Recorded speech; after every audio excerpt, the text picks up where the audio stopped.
What's up, everybody? My name is Brian. I'm a small business owner, a real estate investor, and an avid side hustler. Welcome to my channel and to the aisles of my grocery store.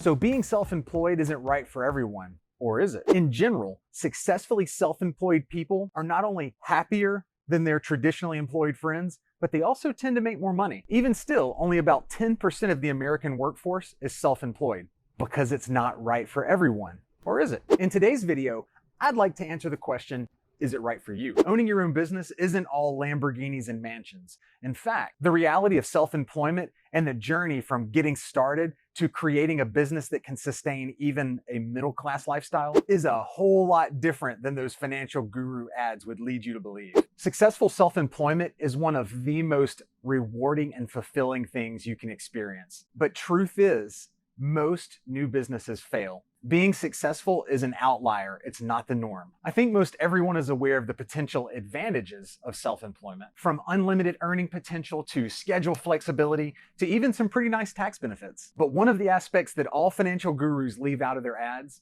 are the risks involved. I've been a small business owner since the age of 24, and I've been completely self-employed since 26. And at the risk of basic math giving away my age, that means I've been solely responsible for generating my own paycheck now for 17 years. And it's been a long, hard road with plenty of ups and plenty of downs. But for some people like myself, it's the only way that we would be happy earning a living. I couldn't even imagine punching a time clock again or being at the beck and call of another boss. But like I said, this lifestyle may not be for everyone. Before you give your 2-week notice, here are a few things you need to consider. First of all, how do you handle stress and risk? As with most everything else in life, the possibility of greater reward comes greater risk. And greater risk equals greater stress. And the stress that comes with not knowing for sure if or when you'll earn your next paycheck, that's pretty intense. And if you have employees, payroll stress is magnified many times over. Employees get paid first. There are some serious consequences for not paying your employees. And did I mention payroll taxes? You don't even want to think about stiffing the IRS. Oh, and by the way, as the employer, you're responsible for matching some of their payroll taxes and sending them in to Uncle Sam on time.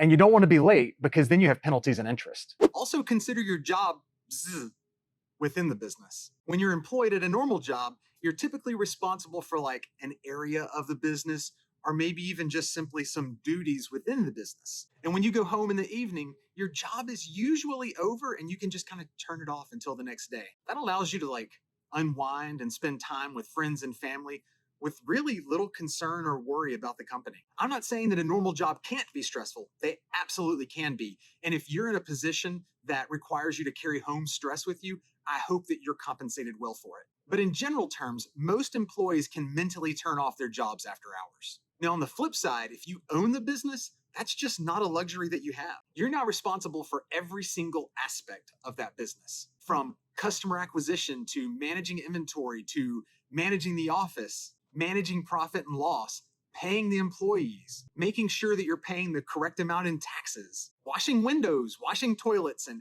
everything in between. And I mean everything. Now, sure, you can outsource some of these duties, but employees and hired professionals, they're expensive and they don't always do what they're supposed to do anyway. And any shortcoming in your organization is ultimately on your shoulders. You are 100% responsible for 100% of the business. There is no one else to blame, even if someone else is at fault. If you hired a weak link, it's up to you to recognize that and then remove and replace that link. Okay, so you've decided that you can handle these stresses, and that's probably not all of them, but you've decided that you can handle them. Then let's move on to number 2, the idea.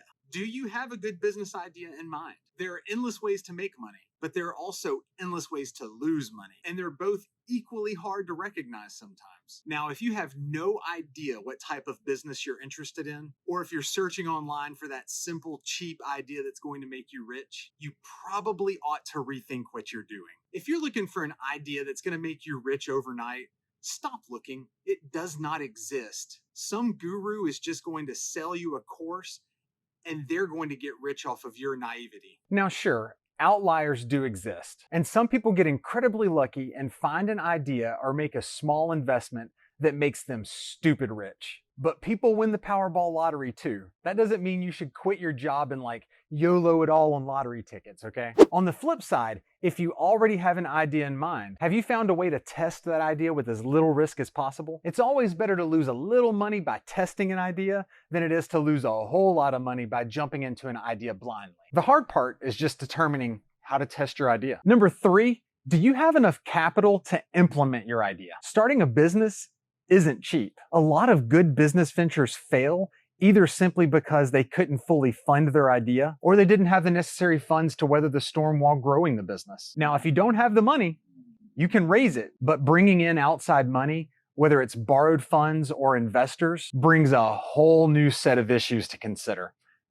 But that's another video. Number 4, do you have the skills? Like I mentioned when discussing stress, you are in charge of every single position in the company. And usually in the beginning, not only are you in charge of every position, usually you are every position because employees are expensive. You will need to be really honest with yourself about your strengths and weaknesses. This is not the time to have an ego and think that you can do everything best. Outline every job within your venture and write a basic job description for each. There will be things that you just aren't good at. You'll have to decide if those things are important enough to hire out or if you can limp along and handle it yourself until you're able to afford somebody. Now guys, I'm not necessarily trying to discourage you, but I guess in a way, I kind of am too. Too often, we're shown the positive side of entrepreneurship and self-employment, and usually, it's an extremely exaggerated version of the positive side. Most successful self-employed entrepreneurs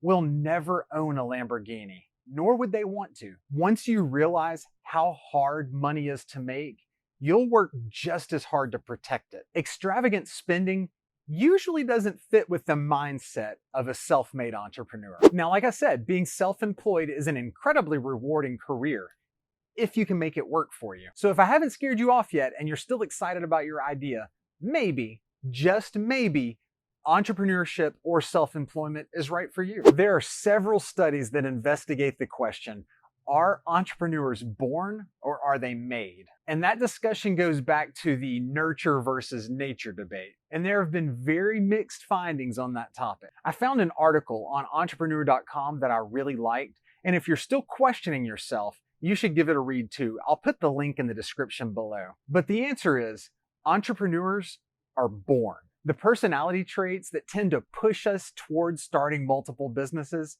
those are with us from birth. But there's a catch. Those studies only looked at people most likely to start a business, not people most likely to start a successful business. It would seem as though successful entrepreneurs are made. They're made through the lessons that they've learned by putting their heads down and getting the hard work done.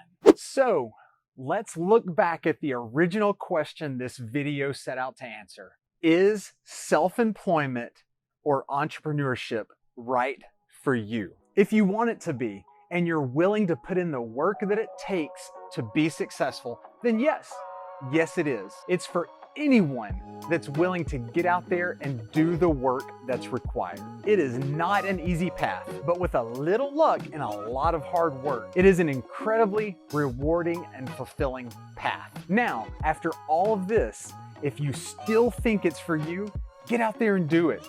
Get out there and hustle and make it happen. And if you'd like to know the secret behind starting a successful side hustle, click on this video here. And if you'd like to see other videos like this one, you know what to do. Hit all those fancy buttons for me, the like, the subscribe, the notification bell, hit all that stuff and YouTube will let you know when I post new videos. Guys, I hope you found value in this video and I sincerely appreciate you watching. Thank you, and I will see you in the next one. Bye. Now get out there and do something special.